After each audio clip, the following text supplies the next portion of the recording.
Hello and welcome to the news at 10 on NTA News 24 live from Abuja. I am Ibrahim Hamidu.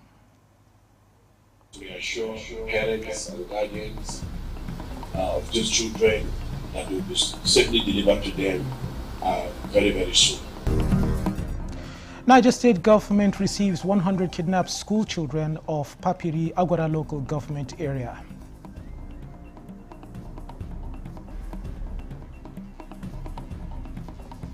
President Bola Tinubu meets with 6 state governors from across the country.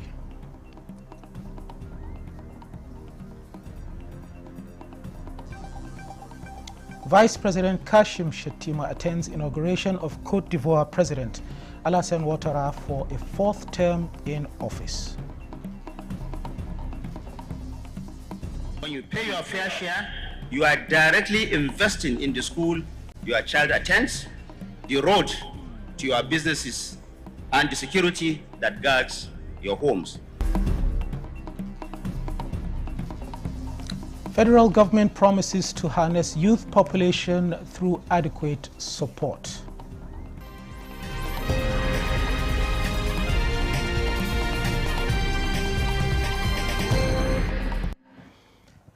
Niger State Governor Mohamed Umaru Bago has received 100 students and pupils kidnapped from St. Mary's Catholic School, Papiri in Agwara local government area, assuring the release of those still in captivity.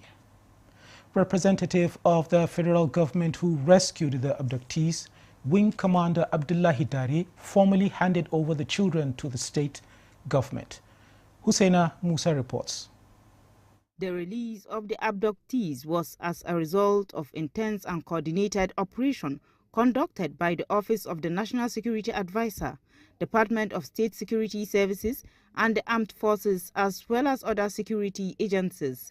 The feat deepens the federal government's resolve to protect the lives and livelihoods of the citizens, even as it provides short protective measure in high-risk areas. We are implementing immediate short-term protective measures in high-risk areas, while concurrently working with state government, traditional and religious leaders to develop lasting community-based security solutions. For education, it will not be casualty of violence. We will continue to pursue policies and operations that restore confidence, to open schools safely and ensure that the right of every Nigerian child to learn in safety is upheld. We wish to recover the remaining students that are still in captivity, and by the grace of God, in a very short time from now, we're going to record it, inshallah.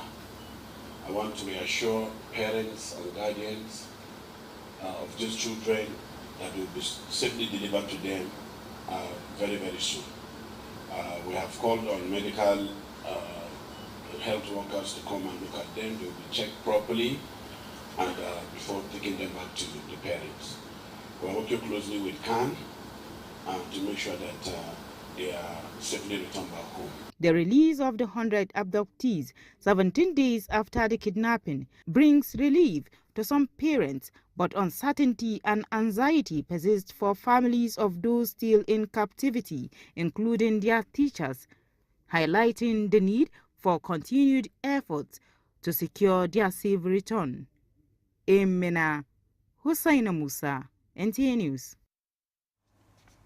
Meanwhile, President Bola Tinubu has welcomed the return of 100 Catholic students and charged security agencies on the safe return of others.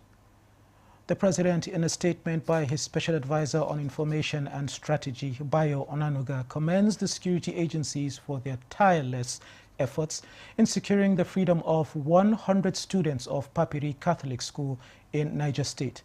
While expressing his joy over the safe return of the students, President Tinubu equally charged the security agencies to ensure the swift release of the remaining 115 students and their teachers who are still held hostage.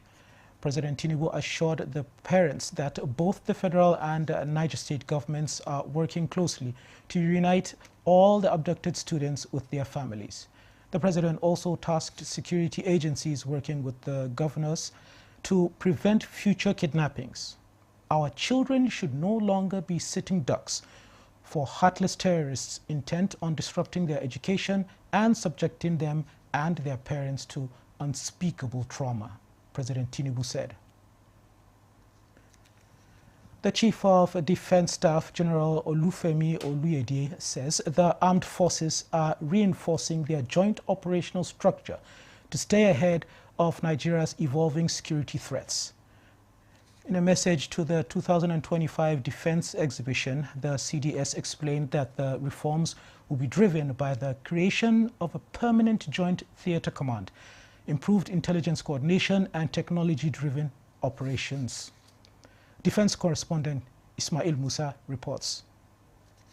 Advanced weapon systems, drones to communication equipment, and tactical combat vehicles. The exhibition showcases indigenous military hardware and the rising demand for force multipliers on land, sea, and air. The Chief of Defense Staff, General Olufemi Oluyede, stressed that modern warfare have moved beyond the traditional domain, a development that requires strategic thinking and stronger collaboration across the entire security architecture. It's actually frightening that in future we might not be fighting, human weapons against human.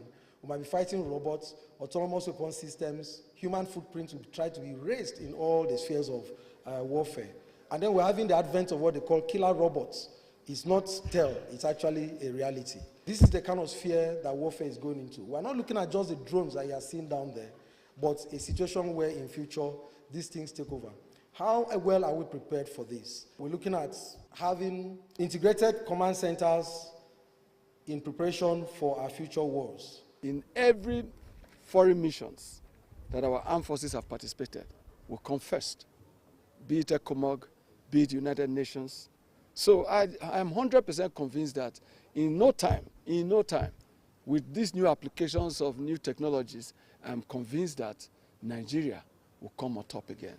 Stakeholders believe that partnerships emerging from the expo could enhance Nigeria's defense posture, particularly technology-driven warfare and improved joint operations. In Abuja, Ismail Musa, NTA News. President Bola Tinubu has met with 6 state governors from across the country.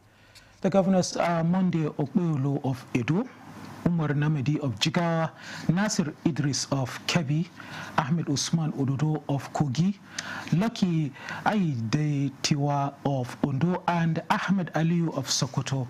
The meeting lasted about 40 minutes behind closed doors.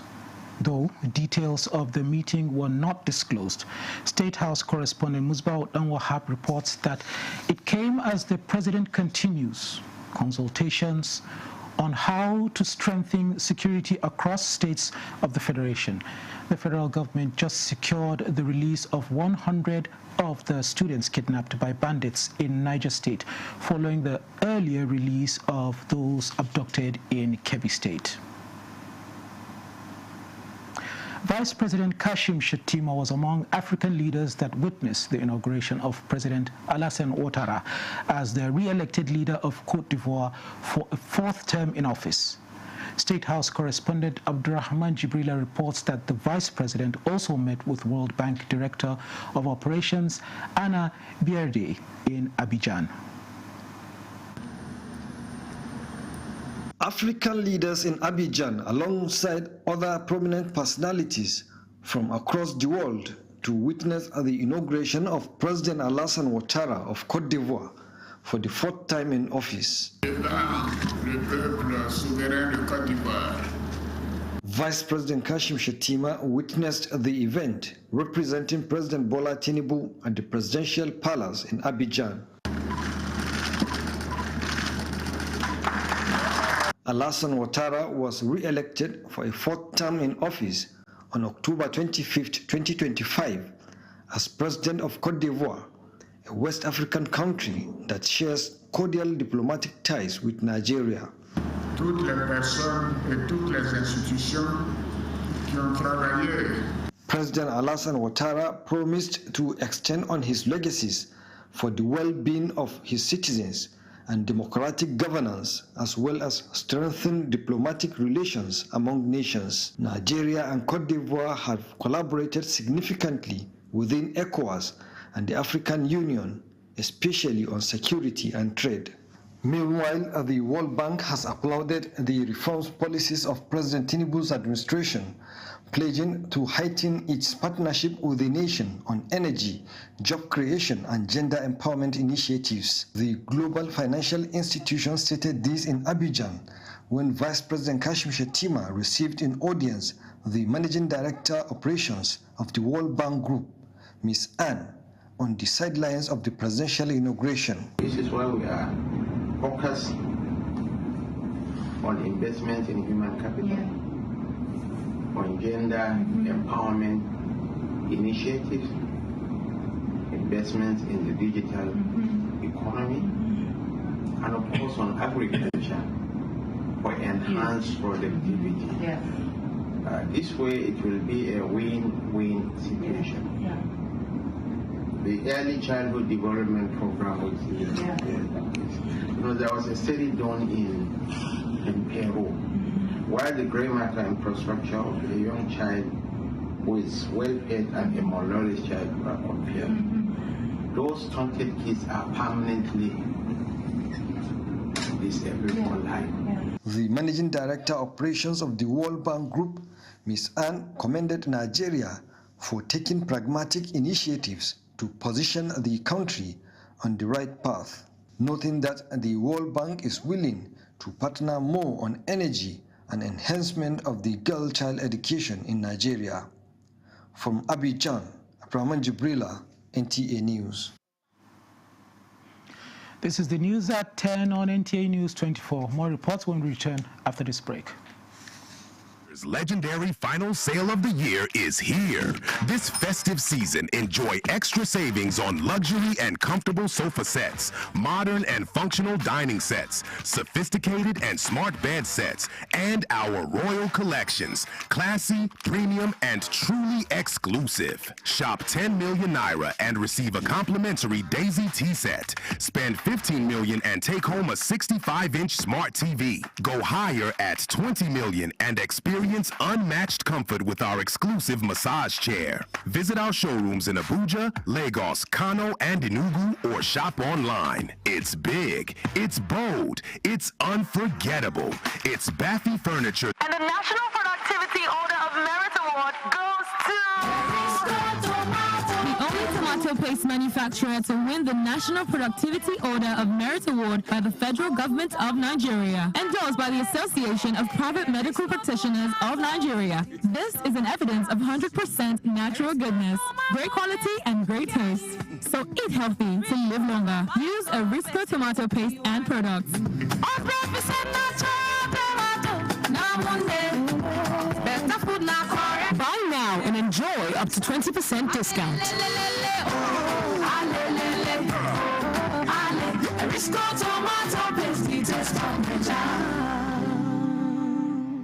Feel the power of precision, engineered to perfection. Every component is crafted with care, and each design is meticulously tested. From concept to creation, our engineers push the boundaries of technology, seamlessly blending performance and sustainability with a deep commitment to African ingenuity. Introducing the CNG Boss, a remarkable achievement in engineering designed to operate on compressed natural gas, a cleaner and more sustainable fuel alternative. At Innocent Vehicles, we proudly lead the way in creating greener mobility across Africa. And it doesn't stop there. From SUVs to sedans, spacious buses to electric cars, Innocent offers a wide range of models designed to meet every need. Innocent Vehicle, the pride of African roads. This is NTA News 24. The federal government has promised to harness the nation's dominant population, the youth, through adequate support as necessary manpower to sustain the implementation of its policies, which are geared towards building a secure and democratic society. President Bola Tinubu, represented by the Minister of Information and National Orientation at the unveiling of the My Nigeria, My Responsibility project at the State House, reassured that the administration's principle remains unchanged to help nurture responsible and useful citizens. Salihu Abdullahi Gwanara reports. This event demonstrates the successes being recorded in transforming the youth and showcase their determination to remain critical partners in advancing purposeful governance. The president represented says his administration is intentional in reigniting patriotism through responsible citizenship, as evident in the administration's journey so far. When you pay your fair share, you are directly investing in the school your child attends, the road to your businesses, and the security that guards your homes. That is the essence of my Nigeria, my responsibility. Today, the NEL Fund has brought into active beneficiaries over 600,000 Nigerian students. Over 120 billion naira has already been expended in just less than 2 years. Just imagine what this will do at the end of the first term of this administration. The Birth of My Nigeria, My Responsibility campaign is an initiative for value reorientation among the people. From today, you have to ask yourself, what is my responsibility to my nation? Once you do that, you see a clear pathway to national rebirth and national consolidation. The government has its own responsibilities, institutions have their mandate, but the soul of any nation is carried by its people. When citizens embrace integrity, respect for the law, community service, and patriotism, development becomes not just possible, but inevitable. A nation rises when its citizens rise. It falls when its citizens withdraw or retreat into apathy. In all of this, responsive leadership and followership with responsibility are necessary. Participants were unanimous that the new initiative, when channeled to the right audience using the right platforms, will reignite patriotism and engender development. In Abuja, Salihu Abdullahi Gwanara, NTA News. Acting Chairman of the Federal Character Commission, Kayode Oladele, has advocated a deeper partnership with the Federal Ministry of Water Resources and Sanitation to guarantee equitable access to water and sanitation infrastructure across Nigeria. Oladele made the appeal during a visit to the minister, highlighting the ministry's central role in national development through water supply, irrigation, sanitation, and hydropower projects. Oladele stressed that the FCC's mandate goes far beyond ensuring equitable job distribution in the public sector, but also includes promoting fairness in the allocation of social and economic infrastructure. He describes equitable water access as both a matter of justice and a catalyst for public health, food security, and poverty reduction. Responding, the Minister of Water Resources and Sanitation, Professor Joseph Utsef, affirmed the ministry's readiness to partner with the Commission to advance the renewed hope agenda.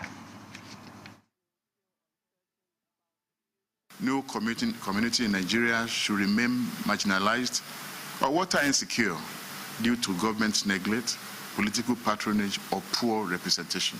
Our collaboration with our ministry must focus on data-driven mapping of water infrastructure gaps, ensuring the equitable location of new water projects across the country. And we also have some programs that we have on board, like the Sustainable Power and Irrigation for Nigeria.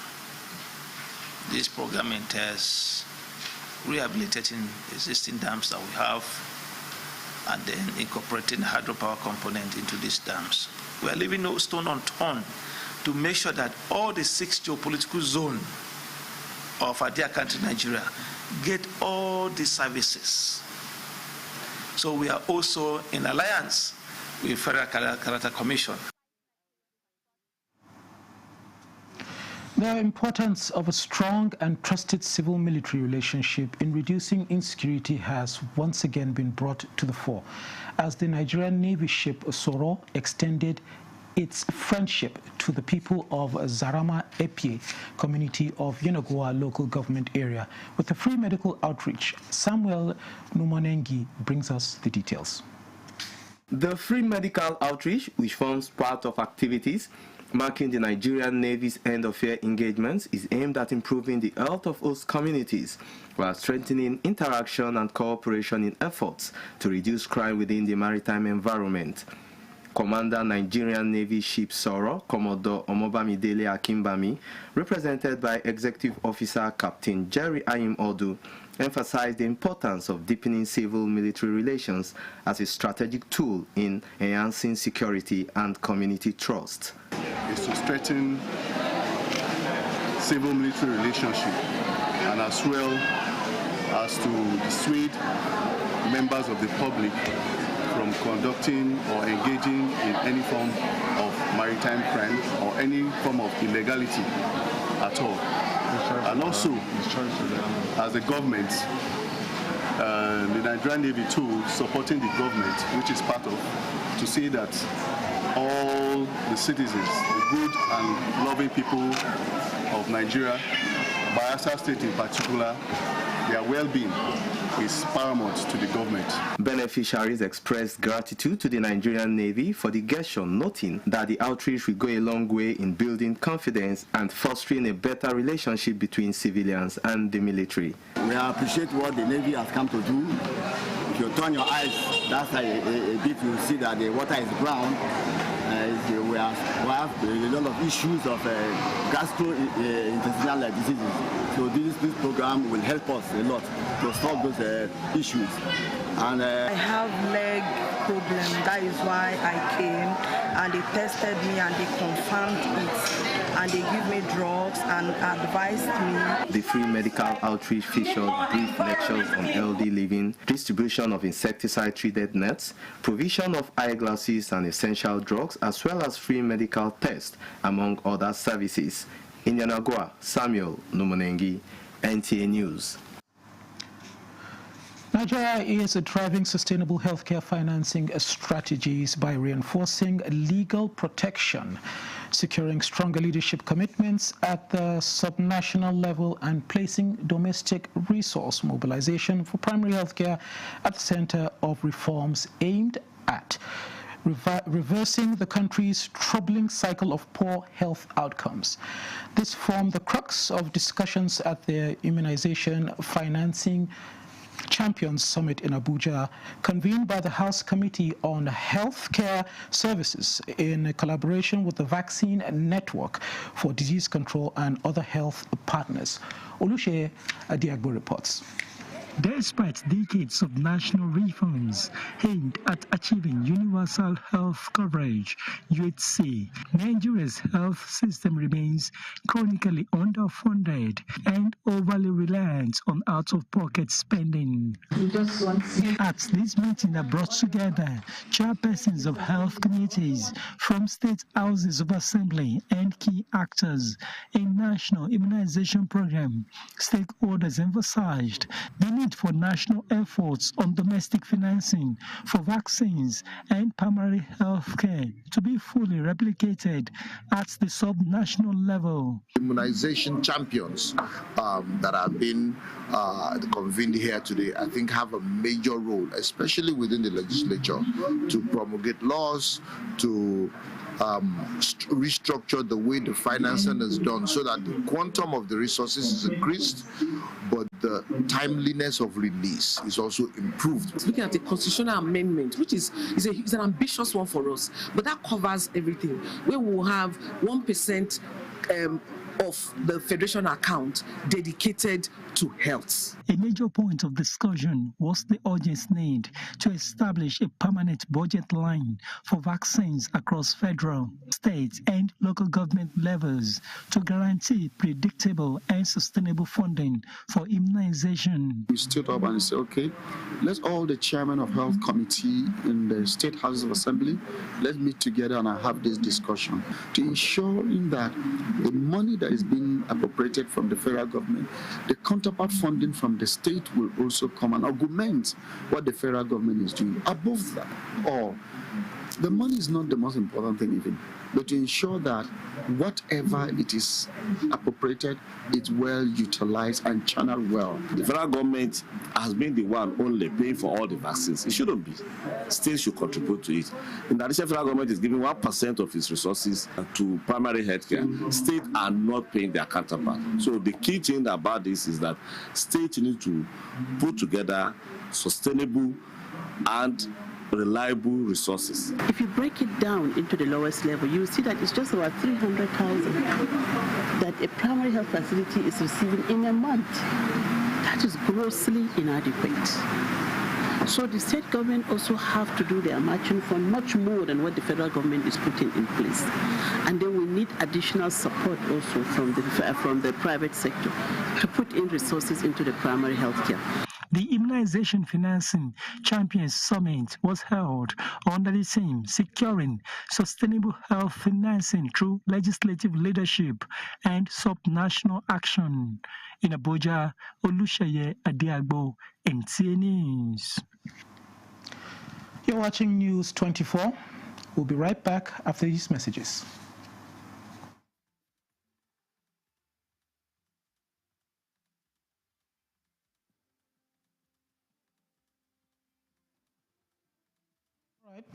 We're still going on with the news.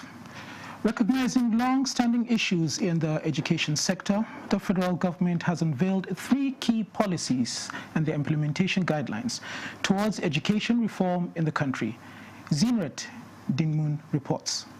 Al-Majri Education Policy, National Teacher Policy, and Policy Against Use of Drugs and Harmful Substances in Schools, with their implementation guidelines, though not new, but revamped to integrate new dynamics. With these, the Federal Ministry of Education and its partners believe the foundational issues in the system will be tackled. The policy documents being launched today directly respond to the high-impact deliverables assigned to the education sector and reflect strong alignment with national priorities and the strategic outcomes envisioned for our country. We have enough policy already at the Federal Ministry of Education. The new policies that we're launching now are either improvement of previous policies or in areas that we've never had policies. But policy is just 10% of the entire spectrum of what we do. It is the implementation. We promise you on behalf of every commissioner here that will do our best to have it well implemented. We are strategic about that, we are decisive and deliberate. They also advise state governments to step up implementation and support for all-round results. In Abuja, Zenred Dingmun, NTA News. The Senior Staff Association of Nigerian Universities at SANU says it is ready to work with government to rebuild public institutions, strengthen accountability, and modernize public service delivery. At its 53rd National Executive Council meeting in Jos, the union reviewed issues affecting workers' welfare, the university system, and the nation's economic and security challenges. SANU therefore demands that predictable and adequate funding, timely releases, and strict accountability mechanisms to ensure that the resources directly address critical needs in teaching, research, infrastructure, digital systems, and administrative services. But without decisive government action, the decay of university infrastructure will continue to undermine national development. SANU National President Mohammed Haruna Ibrahim expressed concern over the delay in releasing the 50 billion naira earned allowance and the stalled implementation of the 2009 renegotiated agreement. He warned that government must act before the end of the year to avert industrial action. And the end of 2025, that if federal government refuses to invite us and conclude discussions on this 2009 agreement as it affects SANU, we will shut down the system. We are not ready to go back to universities in 2026 without any tangible offer. The union also called for improved funding of universities, better security on campuses, and fair wages to boost productivity across tertiary institutions. It's still the news at 10 on NTA News 24. We will be back with more reports in a moment. Please stay tuned. Let's have credible elections at the local government so that these credible people can manage the funds of local government properly. There are a lot of respected traditional rulers in the state who can say, look, enough of this thing. Mr. Governor, welcome. Thank you for coming. When you win, what will you do? First of all, that mobilize women within the local government to form the National Council of Women Society. By creating awareness in women that they must serve, they must be part of what is happening within their community. If you stop expenditure on infrastructure, how do you now attract investments? The state governors, the presidency, that's the federal government and the local government are all waiting for revenue from crude oil. Every state has something peculiar. So the emphasis now, if your local government has something peculiar to that particular local government, the emphasis should be keep producing that particular product. We need to do three things.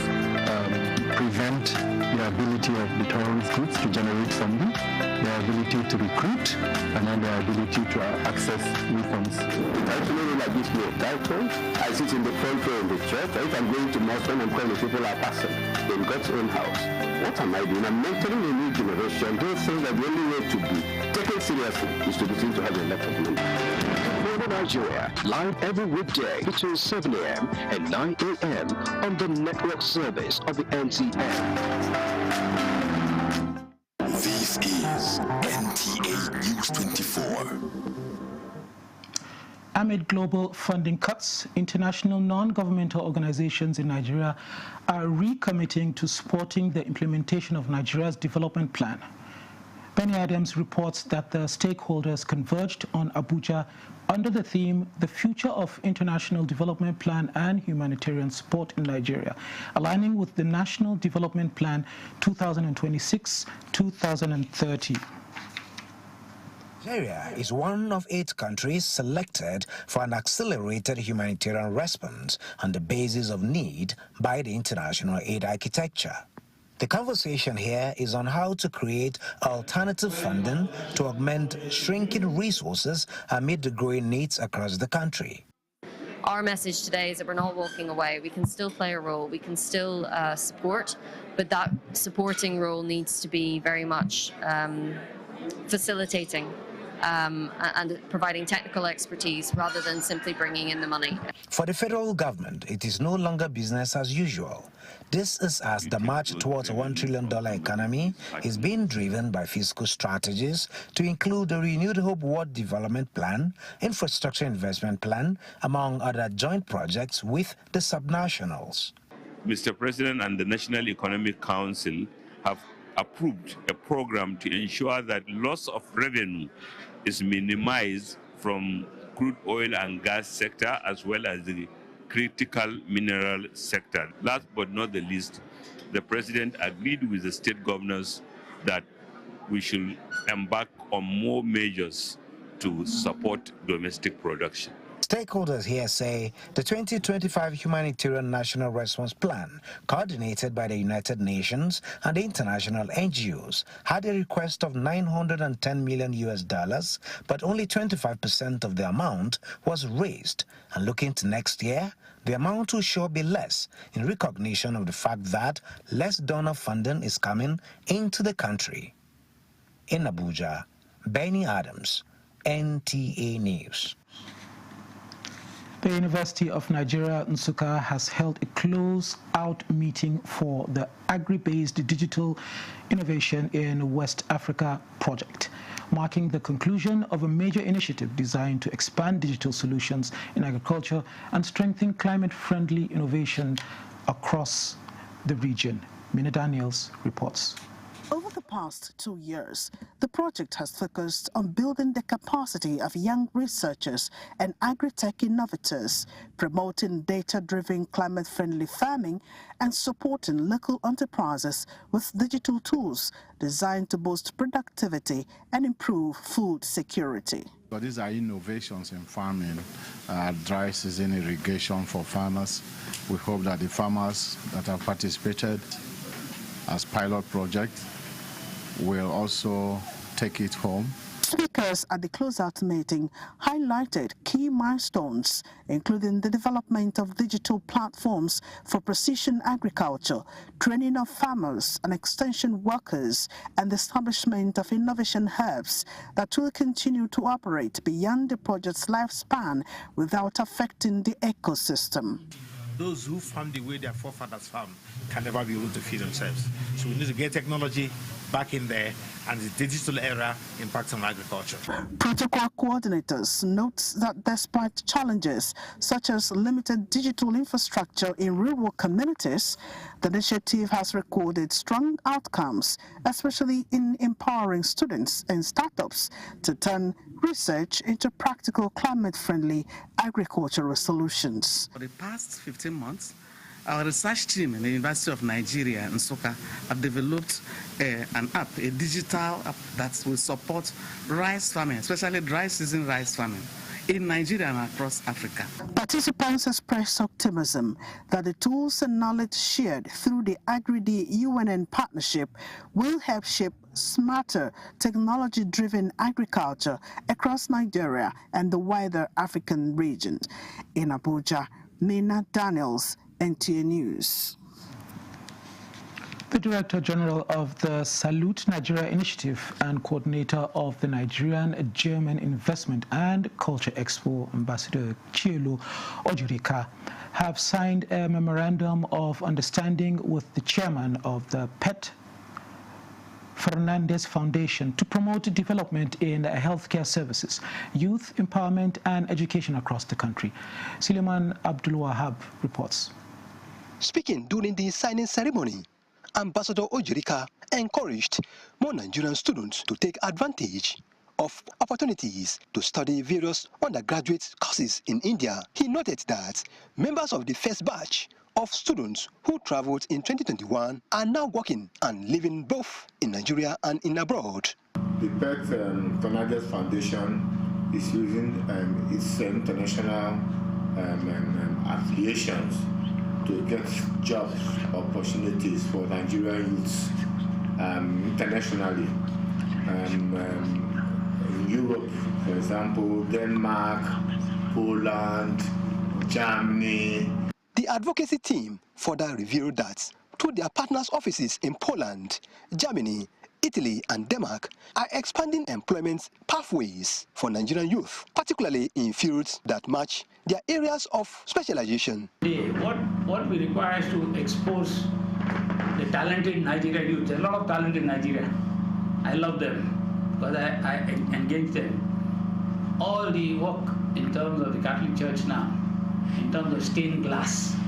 Before you talk of stained glass, before it was Italy. You see some beautiful, experienced Nigerian entrepreneurs.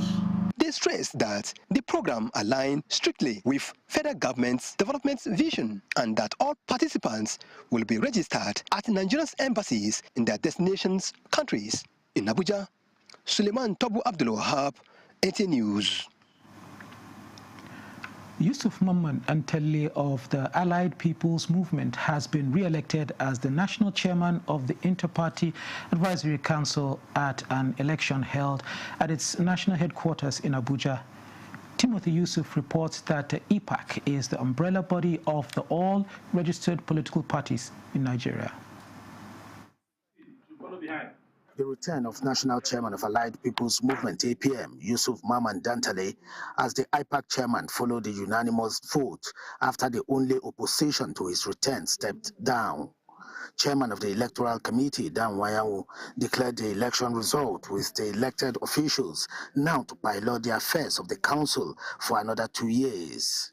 Dr. Yusuf Dantale was elected unanimously. He is now the new national chairman of IPAC.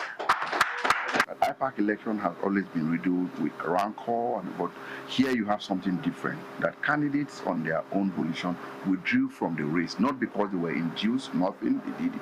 So what that means is that we have been able to give leadership to the people. The Deputy National Woman Leader of the All Progressives Congress, APC, Zainab Ibrahim, also emerged as the Deputy National Chairperson, while Maxwell Mbudem emerged as the National Secretary. Miriam Garba was elected as Deputy National Secretary, and Dikpo Olayokun emerged as National Treasurer. Chinyere Oge Kalu emerged as the new National Organizing Secretary, and Umar Muhammad was elected as National Financial Secretary, while Egbeola Wale Martins and Obed Agu emerged as National Publicity Secretary and National Legal Advisor, respectively. Timothy Yusuf, NTA News. The Attorney General of the Federation and Minister of Justice, Lateef Fagbemi, has submitted his assets declaration form for public officers in line with his obligations under the Code of Conduct and Tribunal Act. Performing the act at the Code of Conduct headquarters in Abuja, he reiterated its importance for public accountability. That was the learned Attorney General of the Federation and Minister of Justice, re-establishing the protocol of submitting his assets declaration form to the CCB. Filling and submitting the form on time is a compulsory obligation for all public officers and civil servants to reinforce high standards in the conduct of government business. Chairman, Code of Conduct Bureau, Abdullahi Usman Bello, was on hand to receive the forms. It is better to live by example rather than by precept. So that is why I'm here, and I urge every other public officer to please follow suit. We want to make sure that all public servants adhere to the highest standard of ethics, and that's why we are doing that. So if you are called to come and verify your asset, remember that verification is not investigation. We are not investigating you at all. Under the revised guidelines to ensure easy access to them, the forms can now be accessed online. The CCB normally verifies the claims made by public officers in their forms.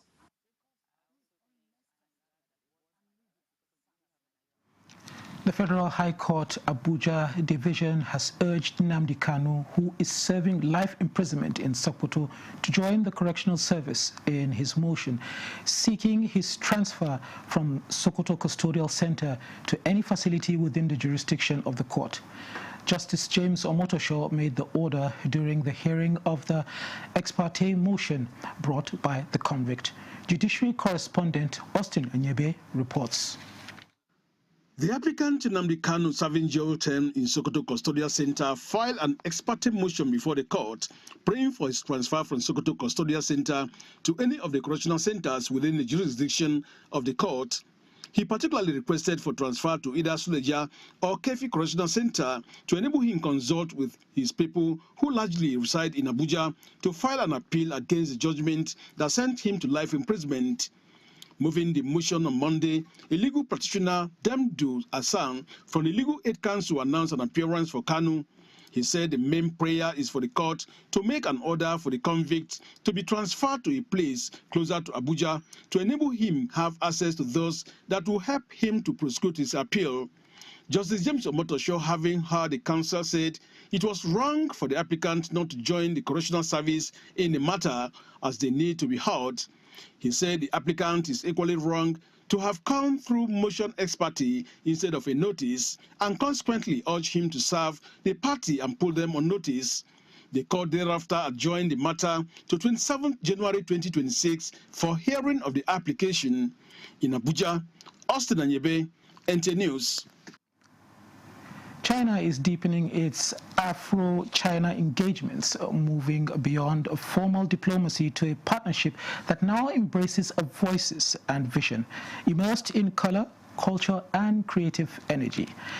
That spirit came alive at the official launch of the China-Africa Audio-Visual Showcase in Nigeria by the China Cultural Center. Eukaria Clinton reports.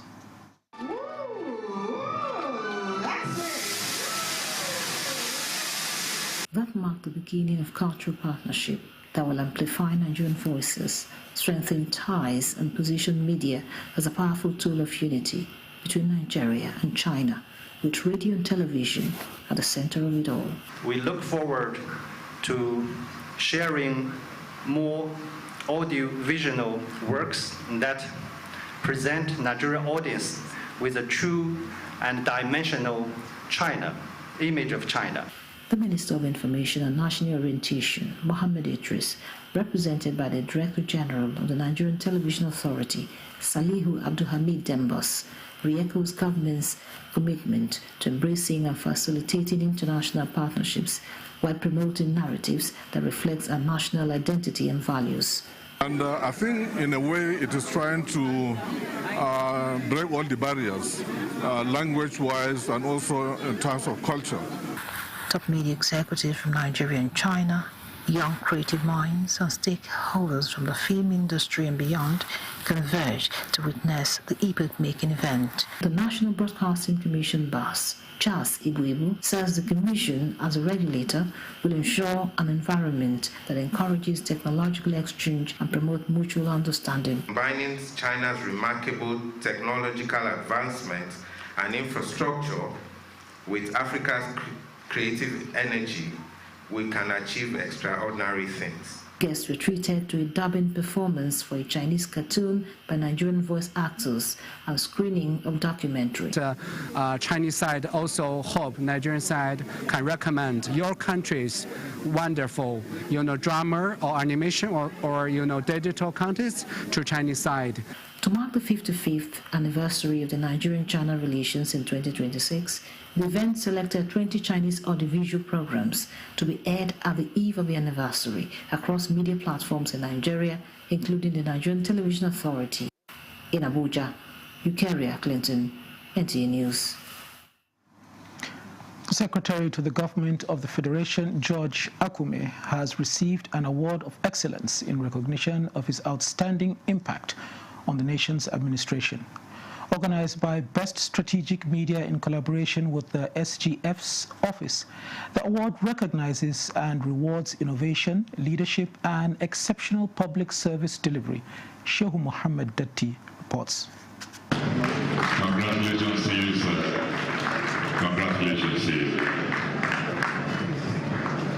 The Secretary to the Government of the Federation was presented with the award by the Best Strategic Media, an honor that recognizes the pivotal roles of the SGF's office in streamlining interministerial cooperation and accelerating key deliverables of the Renewed Hope agenda. We are deeply grateful to His Excellency, our President, for championing a culture that rewards excellence in governance. The event reaffirms the importance of meticulous public service in Nigeria's pursuit for cohesive development.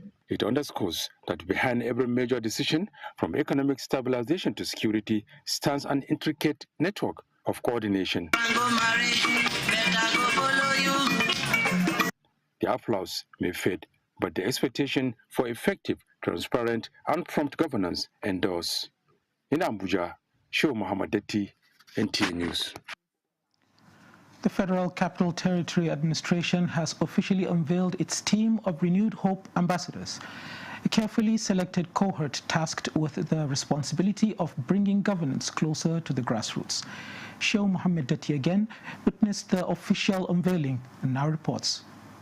It's a backdrop of official pomp. The ambassadors were drawn from various sectors, including youth advocacy, professional bodies, and community leadership, standing ready to take up their new roles.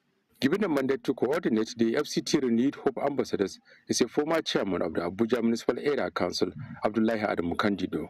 The only thing I can say to Mr. President is to reassure him and keep assuring him that there is going to be a change of narrative from what took place in 2023 and what will take place in 2027. And we're kickstarting it from our 2026 election in the area council. That by the grace of God, it's going to be 6/6 as far as we are concerned.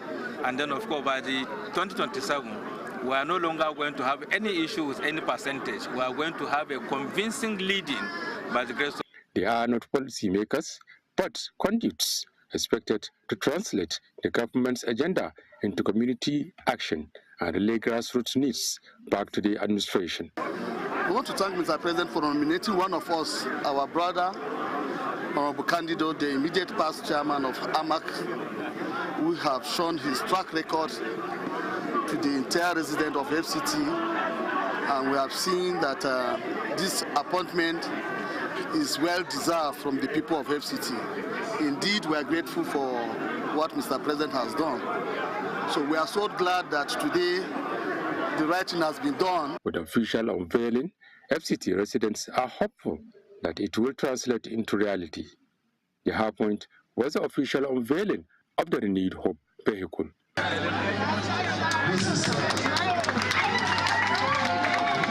In Abuja, Show Muhammad Detti, NTA News. NTA Uyo Chapel of the Nigerian Union of Journalists, Akwa Ibom State Council has been ranked among the top 3 in the artistic presentation segment of the 2025 Press Week. Kelvin Samuel reports that the NTA Chapel knocked out 16 other chapels with an over 750 membership strength to emerge second in the contest. Week-long event, which began with a Thanksgiving service, climaxed with a dinner and award night, a night where journalists from the 18 chapels of the Union, having made several presentations within the week, gathered for the final results.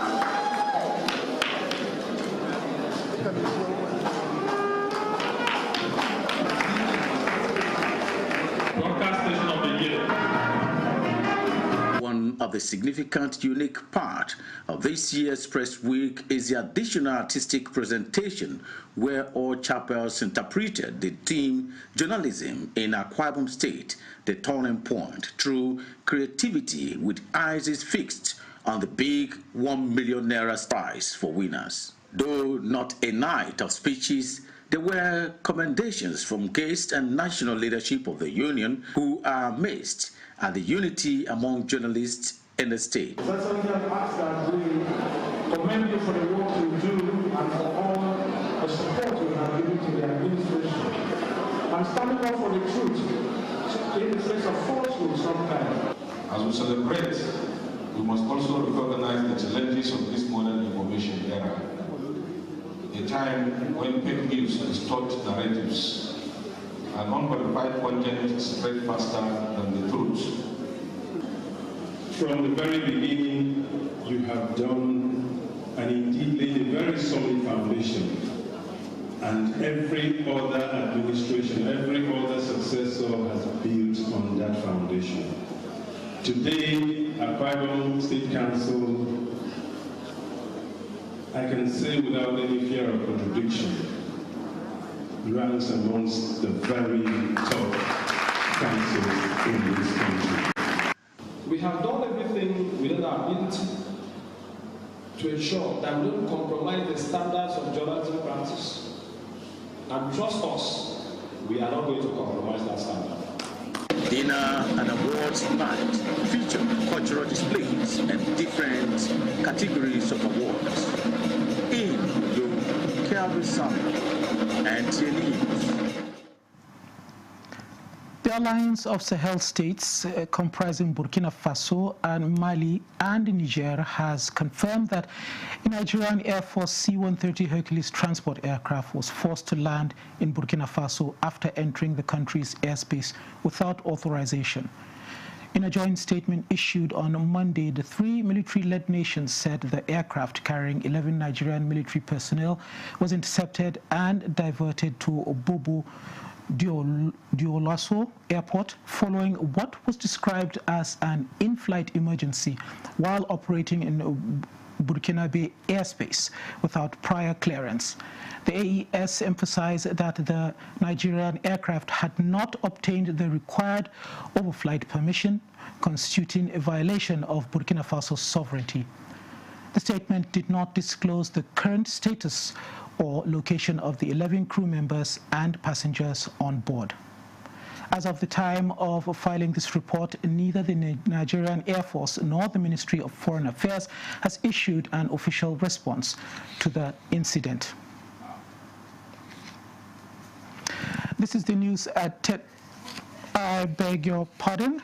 The Nigerian Air Force wishes to clarify reports regarding the diversion of a NAF C-130 aircraft during its ferry mission on 8 December 2025 to Portugal for maintenance. Following takeoff from Lagos, the crew observed a technical concern which necessitated a precautionary landing in Bobo Dioulasso, Burkina Faso, the nearest airfield, in accordance with standard safety procedures and international aviation protocols. NAF crew is safe and have received cordial treatment from the host authorities. A statement by the Director of Public Relations and Information, Air Commodore Ehimen Ejodame, indicates that plans are ongoing to resume the mission as scheduled. The Nigerian Air Force appreciates the support received during this period and assures the public that NAF remains professionally committed to strict compliance with operational procedures and safety standards, ensuring the protection of its personnel while fulfilling its constitutional mandate. That concludes the news at 10 on NTA News 24. Thanks for watching. I am Ibrahim Ahmed.